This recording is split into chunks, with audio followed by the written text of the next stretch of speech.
Extraction of metal in top reactive series. अभी देखो हमने देखा था कि जो मेटल का जो एक्सट्रैक्शन होता है वो मिडल रिएक्टिव सीरीज में कैसे होता है, यानी कि लेड, जिंक, आयरन और लेड, इनमें क्या होता है, कैसे मतलब मेटल का एक्सट्रैक्शन होता है। और हमने देखा था कि भाई लेस रिएक्टिव सीरीज, जो लो रिएक्टिव सीरीज होते हैं उनमें कैसे मेटल का रिएक्शन होता है, ये भी हमने देखा था भाई। Copper, mercury, silver, gold, platinum, ये 5 है, ठीक है। अब हम देखते हैं भाई टॉप रिएक्टिव सीरीज। क्या देखते हैं, टॉप रिएक्टिव सीरीज का क्या कहते हैं उसको, मेटल का एक्सट्रैक्शन। अब देखो मेटल का एक्सट्रैक्शन टॉप रिएक्टिव सीरीज में देखो भाई, अब ज्यादातर जो टॉप रिएक्टिव सीरीज होते हैं भाई उनको तो ऑक्सीजन की भाई बहुत चाहत होती है, बहुत एफिनिटी होती है ना।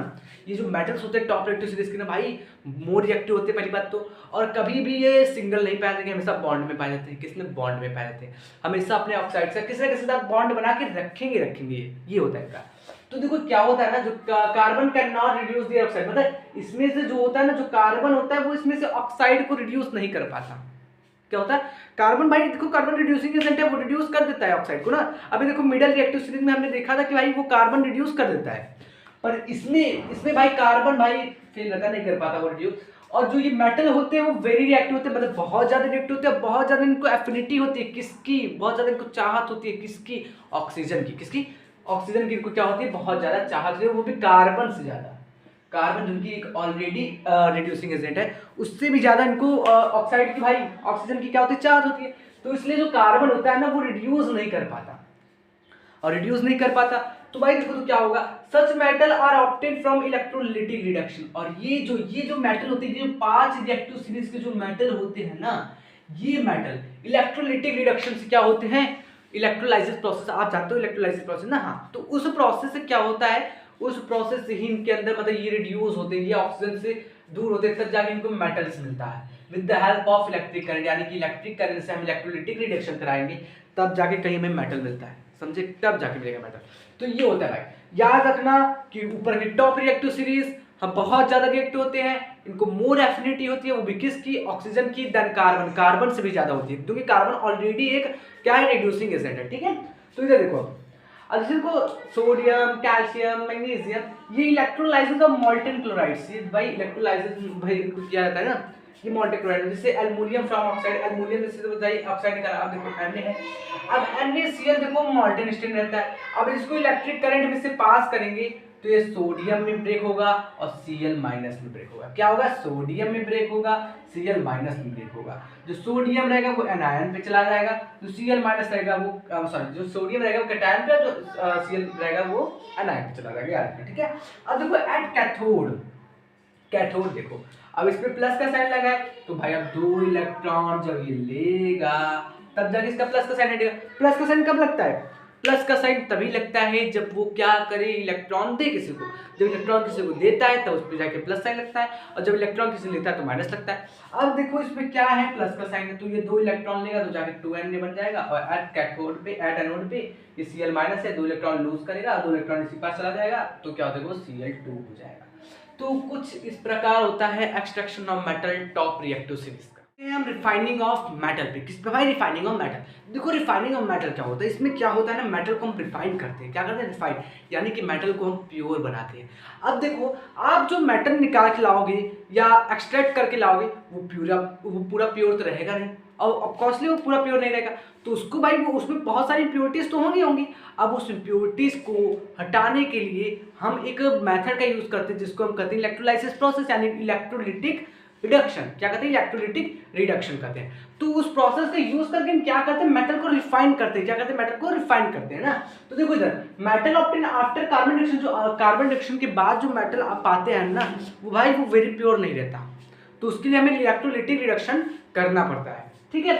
The most common method of refining metal is electrolytic refining. जी जो मोस्ट कॉमन है क्या कहते हैं, रिफाइनिंग, मेटल को रिफाइन करने का वो क्या होता है, इलेक्ट्रोलिटिक रिफाइनिंग, यानी कि इलेक्ट्रोलिटिक रिडक्शन, यानी कि इलेक्ट्रोलाइसिस प्रोसेस। अब देखो इस प्रोसेस में क्या होता है ना, इस प्रोसेस में हम एक बाल्टी लेंगे, एक बाल्टी ले लिए। जैसे एग्जांपल देखो आप इलेक्ट्रोलिटिक रिफाइनिंग ऑफ कॉपर, हम कॉपर का मान लो इलेक्ट्रोलिटिक क्या कर रहे हैं, रिफाइनिंग कर रहे हैं ना, क्या कर रहे हैं, इलेक्ट्रोलिटिक रिफाइनिंग कर रहे हैं कॉपर का Cu2+ ना, क्या कर रहे हैं, इलेक्ट्रोलिटिक रिफाइनिंग, ठीक है। हाँ हम क्या करें, इलेक्ट्रोलिटिक रिफाइनिंग करने, वो भी कॉपर का। अब देखो कॉपर हमने लिया, अब कॉपर जब लिया तो देखो हमने क्या लिया, एक बाल्टी लिया, बाल्टी में हमने डाल दिया पानी। क्या डाल दिया, पानी डाल दिया बाल्टी में। अब जब बाल्टी में हमने पानी डाल दिया, अब जब पानी डाला तो उसमें हम दो क्या करेंगे, आयरन की रॉड लेंगे, दो हम रॉड लेंगे। अब उस रॉड को, एक रॉड को हम क्या करेंगे, कनेक्ट करेंगे पॉजिटिव टर्मिनल से, और जिसको हम पॉजिटिव टर्मिनल से कनेक्ट करते हैं उसको हम क्या कहते हैं, एनोड कहते हैं। क्या कहते हैं, एनोड। और जिसको नेगेटिव टर्मिनल से कनेक्ट करेंगे उसको हम क्या कहते हैं, कैथोड कहते हैं। क्या कहते हैं, कैथोड। ठीक है, अब एनोड हमने पॉजिटिव टर्मिनल से किया कनेक्ट, और कैथोड हमने नेगेटिव टर्मिनल से कनेक्ट किया। ठीक है, अब देखिए जो एनोड है ना उसमें हम क्या डाल देंगे, उसमें हम जो इम्प्योर कॉपर रॉड है ना, जो इम्प्योर कॉपर रॉड है उसको हम क्या करेंगे, उस एनोड के भाई जो एनोड का हमने आयरन रॉड लगाया उसमें हम उसको हम डाल देंगे। ठीक है, और जब उसमें हमने डाल दिया उसको और देखो, और जो कैथोड है ना, कैथोड का हमने जो रॉड उठाया है वो रॉड हम कहाँ से ले लेंगे, लैब में से लेंगे। जो भाई एकदम साफ सुथरा हमारा कॉपर का रॉड है उसको हम उठा लेंगे, और उसको हम वहां से उठा के यहाँ पर आके हम इसको हम अटैच कर देंगे निगेटिव टर्मिनल से। अब जब हमने निगेटिव टर्मिनल से उसको अटैच किया, अब क्या होगा, अब देखो इस पानी में हमें क्या करना पड़ेगा भाई, कुछ एसिडिफाइड सॉल्यूशन डालना पड़ेगा, कोई कुछ साल्ट सॉल्यूशन डालेंगे। अब कुछ साल्ट सॉल्यूशन हम डालते हैं, एसिडिफाइड मेटल सॉल्ट सॉल्यूशन हम डालेंगे इसमें। अब देखो जब हमने ये डाला तो क्या होगा, जब हमने करंट जब हम पास करेंगे ना तो ये जो होगा यहाँ से Cu2 प्लस, यहाँ से Cu2 प्लस निकल के सब जाके यहाँ पर आके अटैच हो जाएगा। क्या हो जाएगा, अब जहां से इलेक्ट्रोलिटिक रिडक्शन होता जाएगा तो वो जो इम्प्योर कॉपर मेटल्स है ना उसमें से सारे copper metal, only copper metal, उसके इम्प्योरिटीज नहीं जाएंगे, ओनली कॉपर मेटल्स क्या होंगे, अट्रैक्ट होने लगेंगे इस कॉपर रॉड तक, यानी कि प्योर कॉपर रॉड के पास अट्रैक्ट होने लगेंगे, प्योर कॉपर रॉड के पास जाने लगेंगे।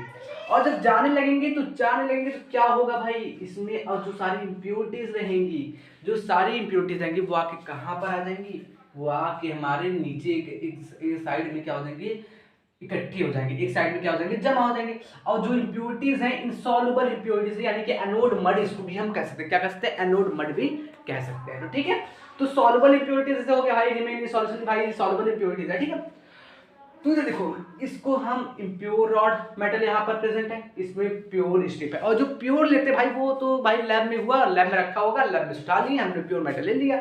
अब जब प्योर मेटल ले लिया तो उसके बाद देखो अब एनोड पे क्या होता है, प्योर कॉपर एंटर सॉल्यूशन होता है। क्या होता है, प्योर कॉपर एंटर सॉल्यूशन होता है एट एनोड पे। और कैथोड पे क्या होता है, इक्विवेलेंट अमाउंट में प्योर कॉपर आते हैं, इक्विवेलेंट मतलब भाई एक बढ़िया अमाउंट में क्या आता है, प्योर कॉपर मेटल आ जाते हैं from solution deposit at cathode. क्या होता है, सॉल्यूशन में से कैथोड पे क्या हो जाते हैं, डिपॉजिट हो जाते हैं। तो कुछ ऐसे होता है रिफाइनिंग ऑफ मेटल। अरे चुप रह तू, अरे चुप रहा यार।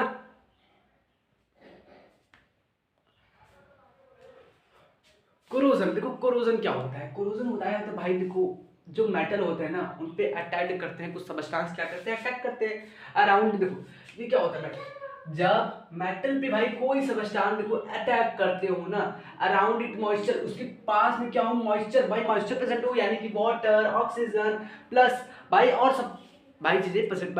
देखो वाटर ऑक्सीजन अगर साथ में मिल गए तो भाई उस पर क्या करते हैं, कोरोड कर देंगे उसको भाई, मतलब उसको भाई उस पर मूर्छा लगा देंगे। मूर्छा हम लोग हिंदी मूर्छा करते हैं ना, आप देखते हो जो लोहे का जो गाटर होता है ऊपर ना, उस पर देखोगे अगर मॉइस्चर पाता है तो वो ऑक्सीजन तो पाता ही होगा, ऑक्सीजन तो मिलता ही होगा। जब वो मॉइस्चर पाता है, मॉइस्चर के साथ ऑक्सीजन जब पाएगा तो रिएक्ट करके भाई उसको कोरोड कर देता है, यानी कि उस पर मूर्छा लगा देता है। ठीक है, ये कहते हैं।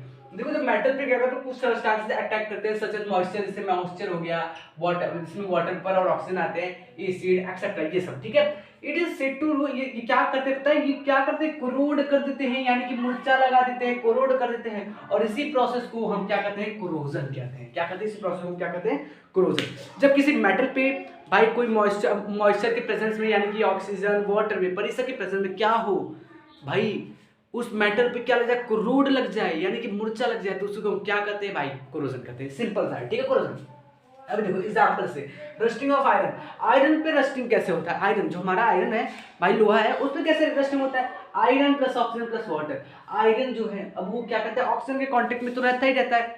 अब जब उसको वाटर मिल गया ना, वाटर में बहुत समय से वो वाटर में है, तो भाई उस पर क्या लग जाएगा पता है, उस पर देखोगे आपके कोरोड लग जाएगा, तुरंत कोरोड हो जाएगा वो, मतलब कि उस पर मूर्छा लग ही जाएगा। ठीक है, तो वो हाइड्रेटेड आयरन ऑक्साइड बन जाता है, उस पर रस्ट लग जाता है रेडिश ब्राउन कलर का, और ब्राउन कलर का हो जाता है, ये फ्लैकी कलर, ब्राउन मतलब ब्राउन फ्लैकी हो जाता है। ठीक है, रेडिश ब्राउन कलर का हो जाता है। ये आयरन का होता है। आयरन पे जब भाई वो मॉइस्चर के कंटेक्ट में आएगा, यानी कि वाटर के कंटेक्ट में आएगा और ऑक्सीजन के कंटेक्ट में आएगा, तो वो रिएक्ट करके भाई वो क्या कहता है, हाइड्रेटेड आयरन ऑक्साइड बना देता है। ठीक है। अब टार्निशिंग ऑफ कॉपर, कॉपर में देखो टार्निशिंग होता है, इसमें रस्टिंग होता है तो इसमें टार्निशिंग होता है। कॉपर जो होता है वो हमारा रेड कलर का होता है, आपको भी पता है कि कॉपर क्या होता है, हमारा रेड कलर का होता है। अब मॉइस्ट कार्बन डाइऑक्साइड, भाई कार्बन देखो वो ऑक्सीजन के प्रेजेंस में होता था कि कार्बन डाइऑक्साइड के होगा, वाटर और कार्बन डाइऑक्साइड अगर इसको मिल गया तो भाई ये बेसिक कॉपर कार्बोनेट बना देगा जो कि ग्रीन कलर का होगा। अब देखो कॉपर पे जब भाई टार्निशिंग होता है ना, लोहे पे टार्निशिंग होगा तो वो ब्राउन कलर का बन जाता है, और कॉपर पे जब टार्निशिंग होता है भाई वो ग्रीन कलर का हो जाता है, समझे।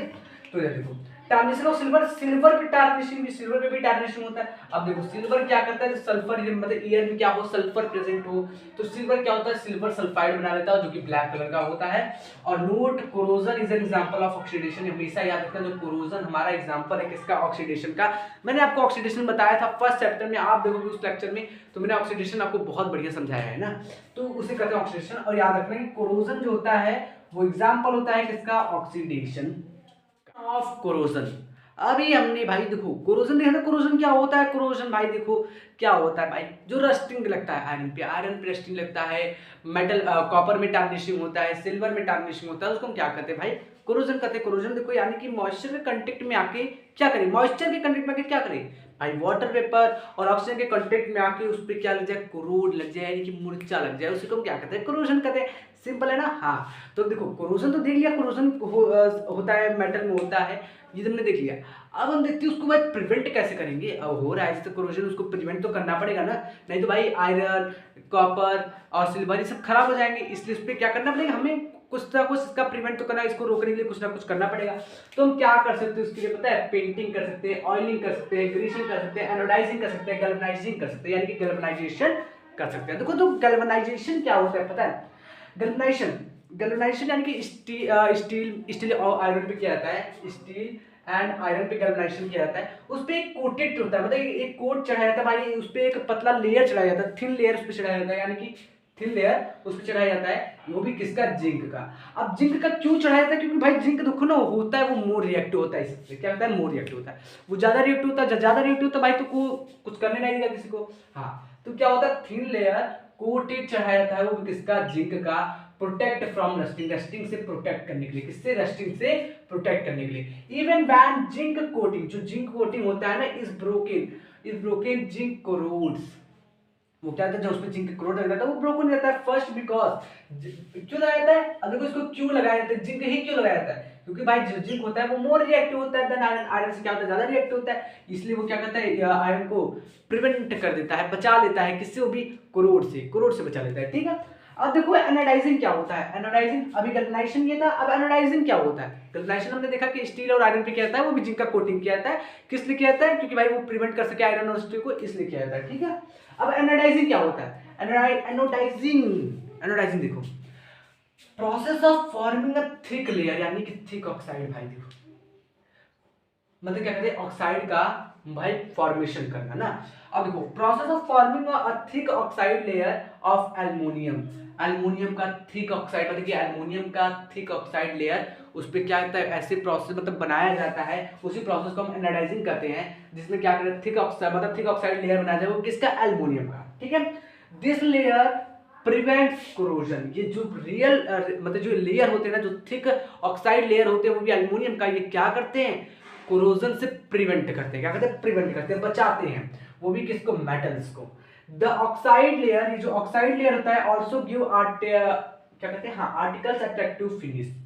ये क्या होता है भाई ये ऑक्साइड लेयर भाई क्या करते हैं, इसको बचाते हैं, ठीक है, वो भी थिक होते हैं, वो भी एल्युमिनियम का ऑक्साइड होते हैं, ये उसको प्रिवेंट करते हैं, कोरोजन करने से प्रिवेंट करते हैं। तो ये था भाई प्रिवेंशन ऑफ कोरोजन, यानी कि प्रिवेंट ऑफ कोरोजन, कोरोजन से हम कैसे बच सकते हैं।